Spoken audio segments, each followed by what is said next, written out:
There's an amazing freedom that comes from telling the truth about ourselves. As we're truthful about our mistakes and flaws, we shrug off the burden of all those lies and excuses we've been carrying around. And as people love us unconditionally while we're being honest, we lose our fear of people criticizing and rejecting us.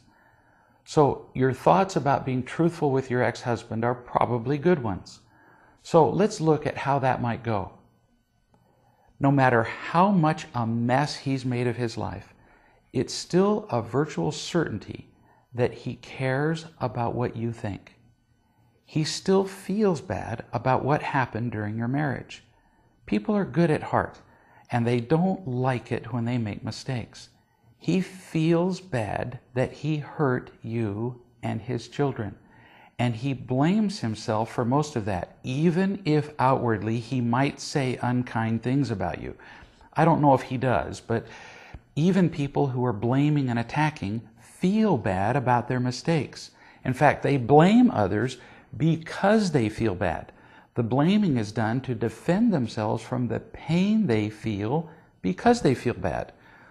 So, if you meet with him and admit your mistakes, it could be a real blessing to him. It could help him lose some of the guilt that he's carried around unnecessarily over the past. That would be a real kindness on your part. On the other hand, sometimes it doesn't work out like that. I've seen it before. He might respond with bitterness and unkindness. He might use this as an opportunity to blame you even more for your mistakes. Whatever. Just let him. Do not defend yourself. If he attacks you even more, just keep admitting your mistakes. Tell him, yes, you're right. Because after all, that's what you came to tell him, isn't it? He is right. Ignore the attacks and just stick with admitting your mistakes.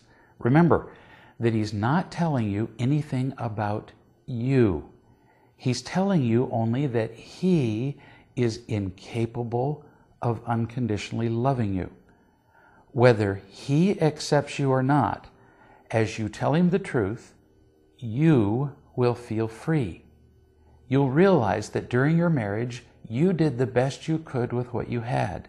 And you'll know that in the present, you're doing the best you can to be loving and kind toward him. Being loving is always a happier way to live. In our next session, we'll talk a little more about exactly how you can approach talking to your ex-husband.